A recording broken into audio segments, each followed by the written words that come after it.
Corona महामारी के फैलते ही ये जो साई डिवोटी हैं, कुछ ही दिनों में ऐसा हो गया कि ये सभी लोग अपने घर में कन्फाइन हो गए, सभी अपने घर में बंद हो गए।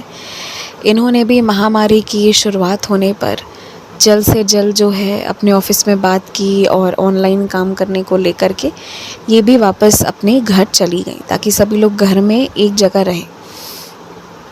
और इन्होंने शहर से जो भी है सब कुछ बांध कर अपना सारा सामान लेकर एक ही बार ये निकल कर चली गई, क्योंकि इनका ऐसा कुछ नहीं था कि इन्हें वापस यहाँ आना है। ये नहीं जानती थी कि क्या होता, तो इसलिए सब कुछ बांध कर अपना सब लेकर चली गई। सबसे बड़ी बात है कि इनका घर अपना था, इन लोगों का छोटा सा। इनके घर साथ दिक्कत ये थी ना कि इनका कमरा भी इनका अकेले का नहीं था, घर बहुत छोटा था, रहने को लोग बहुत थे। बस एक ही फ़ायदा था, वो ये था कि घर अपना था तो उस पे लोन नहीं कट रहा था, तो इसलिए घर का कम से कम कोई पैसा नहीं लगना था। और जिस तरह कोरोना की महामारी आई थी, कुछ दिन के बाद ये क्योंकि ट्रेवल कर रही थी, वो भी जैसे तैसे बाबा की कृपा से इनको एक गाड़ी वाले मिले जो ठीक 2 दिन के बाद इन्हीं के शहर वापस वो भी जा रहे थे, क्योंकि वो भी वहीं के थे जिनसे इनकी दोस्ती ऑफ़िस जाने आने के दौरान ट्रैवल के थ्रू हुई थी। तो इन्होंने उन्हीं 2 दिनों में ऑफ़िस वालों को मनाया, और बाबा की ऐसी लीला हुई कि ऑफ़िस वाले, क्योंकि वैसे ही वर्क फ्रॉम होम नहीं हो रहा था, पर इन्होंने मनाया कि ये किसी भी स्थिति में अगले 5-6 महीने नहीं आएंगी। तो उन लोगों ने भी ओके कर दिया और फिर ये जो है वो चली गई। तो अब होता ये है कि इनका घर जो ऐसा है ना, उसमें कमरे टोटल कुल मिला के 3 थे, जिसमें एक कमरे में इनके माता पिता रहते थे, एक कमरा इन भाई बहनों का था, और एक कमरा जो दादी का था, दादी और उनकी एक और छोटी बहन, 2 दादियाँ इनके घर पे मतलब सभी एक घर पे रहते थे। ठीक है, तो रहने वाले लोगों की संख्या बहुत ज़्यादा थी, उस हिसाब से घर काफ़ी भरा हुआ था। दिक्कत इससे नहीं थी कि घर भरा हुआ है, दिक्कत बस इस बात की रहती थी कि ऑफ़िस का काम इनका कैसे भी हो जाए। अब बाबा की ऐसी लीला हुई ना कि जो बच्चा हमेशा पंखा में, एसी में रहता था, ये पूरे पूरे दिन अपने बालकनी में बैठकर काम करती थी, क्योंकि इनके छोटे जो भाई बहन थे वो लोग भी अपना पढ़ाई कर रहे थे, किसी का स्कूल था, किसी की कॉलेज थी, तो सबकी तरफ से तो आवाज़ आती ना। कोई कितना भी चाह ले तो कमरों की भी उतनी कमी थी, फिर घर है तो लोग बात कर रहे हैं चाहे कुछ भी है।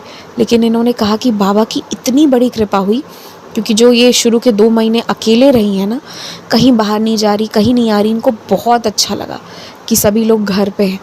अब घर पे सबकी थोड़ी थोड़ी जो है वो मतलब सब मिल के थोड़ा थोड़ा कर रहे हैं, तो अकेले इन पे कोई भार नहीं है।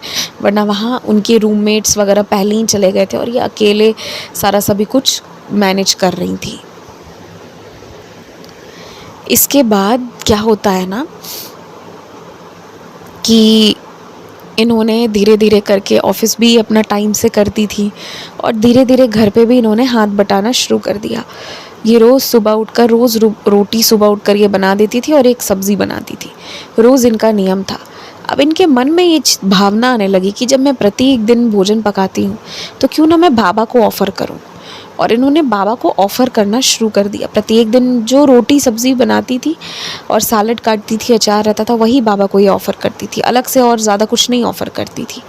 तो ये जो जितना ऑफ़र करती थी ना बाबा को, तो इनके मन में आने लगा कि ये तो मैं बाबा की मूर्ति के सामने रखती हूँ, पर बाबा कहाँ खा रहे हैं इसे। ऐसे करके इन्होंने बाबा को कहा। हालांकि इन्हें पता है कि इनके मन में, तन में, जीवन में हर समय बाबा है, लेकिन इनके मन में ये था कि बाबा आप खाने कहाँ आ रहे हैं, आप खा कहाँ रहे, एक रोटी का टुकड़ा कहाँ टूट रहा है। तो इनके मन में ये चीज़ आने लगी, और ये बालकनी में बैठकर अपना उसके बाद कुछ समय तक ऑफ़िस करती थी। जब दोपहर का समय हो जाता था तो ये कमरे में आ जाती थी, तब तक इनके जो भाई हैं उनकी स्कूल वाली लेक्चर ख़त्म हो जाती थी, तो वो उधर से शांति मिलती थी। और इनकी जो बहन है वो इनके साथ काफ़ी कोऑपरेट करके, बहुत कम बोलते हुए वो लोग भी अपना सब पूरा कर रहे थे। और इनके जो फादर थे वो ड्राइंग रूम में या अपने रूम में बैठ के अपना काम करते थे, और जो दोनों दादियां हैं वो इधर उधर जहाँ उनको मन करता वो पूरे घर में कहीं भी रहते थे। अब बाबा की लीला ऐसी होती है ना, इन्होंने सोचा ही था 2-3 दिन बाद क्या होता है कि ये बालकनी में अपना ऑफिस कर रही थी, कोई ना एक झाड़ू मारने वाला व्यक्ति था जो सड़क पे रोज़ झाड़ू मारा करते थे, थोड़े बूढ़े थे, तो वो आके ना इनके आगे बोले कि बेटा कुछ खाने को मिलेगा क्या? उन दिनों जो क्लीनिंग स्टाफ थे, उन लोगों से लोग, और जो डॉक्टर्स थे, उन लोगों से लोग बहुत छुआ-छूत करते थे। उनके संपर्क में नहीं आना चाहते थे क्योंकि उनके साथ आने से कोरोना होने का खतरा, लोग ऐसा एक बहुत ही गलत थॉट सोसाइटी में इनकलकेट हो गई थी, क्योंकि जो सबको बचा रहा है, लोग उन्हीं के साथ छुआ-छूत कर रहे थे। तो ये चीज़ हो रही थी, मतलब अनटचेबिलिटी वाली चीज़ डॉक्टर्स के साथ, क्लीनिंग स्टाफ के साथ बहुत गलत बिहेव भी किया गया है। अगर आप पढ़ेंगे रिपोर्ट्स या आप सुनेंगे तो बहुत तरह की चीज़ें हुई हैं उस दौरान। तो अब होता ये है कि उन्होंने ना इनको इशारा किया, ये उनको जानती थी, शुरू से गली में साफ़ सफाई की कि बेटा कुछ खाने को मिलेगा। और देखिए बाबा की कैसी लीला, जो इनके भावना थी इनके मन में कि कहाँ खाते हैं बाबा, और थाली में रोटी और जो दो रोटी और जो थोड़ी सी सब्ज़ी रखी हुई थी, बचा बस वही था, बाकी किचन वाला तो सब ख़त्म। तो जो बाबा के सामने लगा हुआ भोग था ना, 1 दिन 2 दिन 3 दिन 4 दिन उन्होंने उनको दिया। अब कैसे देती थी पता है? बालकनी से उसको एक पेपर में लपेट के उसको ऊपर से नीचे पॉलीथिन में डाल के गिरा देती थी। कोई उपाय नहीं था, और कैसे दे सकती थी? कोई ऊपर जा नहीं सकता है, कोई नीचे आ नहीं सकता है, ये सारी चीज़ें थी। तो इसी तरह से खाना लेना देना हो रहा था। अब 5-6 दिन हो गए ना, तब इनको स्मरण आया कि देखो साईं किस रूप में है ना, हमें नहीं पता।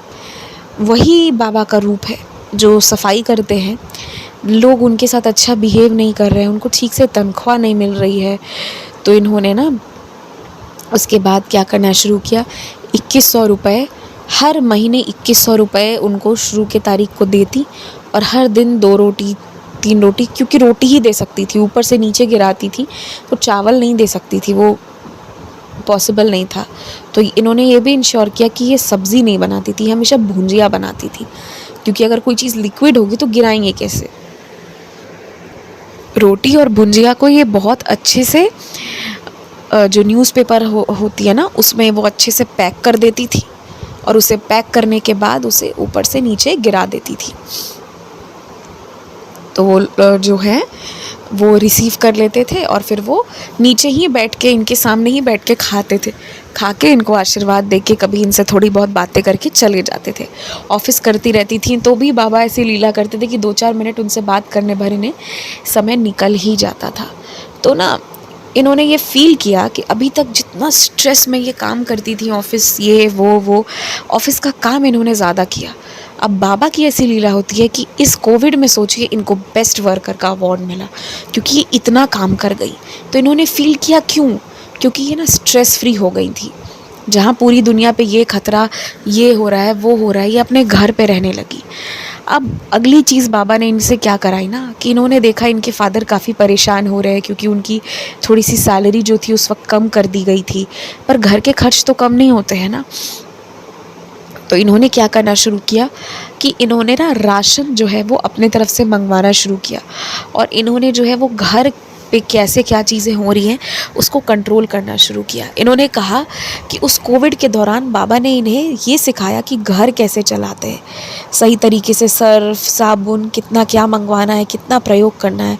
और जैसे ही इन्होंने उस चीज़ को अपने हाथ पर लिया, इनके फादर ने भी अप्रिशिएट किया कि जहाँ पहले पूरी सैलरी मिलती थी और तब नहीं बचती थी, वहाँ अभी सैलरी कम होने के बाद भी 40-45% सैलरी में पूरा घर बहुत स्मूथली और बहुत अच्छे से चल रहा है। तो इस चीज़ का अप्रिशिएट सिर्फ इनके फादर ने ही, सभी लोगों ने किया। और फिर ये भी अपनी तरफ से कुछ कंट्रीब्यूट कर देती थी। इन्हें लगता था कि फादर कितना इनके करेंगे, तो ये चीज़ थी। तो इन्होंने कहा कि इस कोविड ने ना इनको बहुत चीज़ सिखाया, कम से कम में जीना, ज़्यादा से ज़्यादा अपने लोगों से प्यार करना। सबसे बड़ी बात इन्होंने सीखी कि बिना टेंशन के, जहाँ कोविड में ना लोगों की सैलरी कम हो रही थी, कट रही थी, इनको इंक्रीमेंट मिला। इनको कोविड के समय में इनकी सैलरी हाइक हुई, जो बहुत ताज्जुब की बात है, शायद ही सुनने को मिलेगी ये चीज़।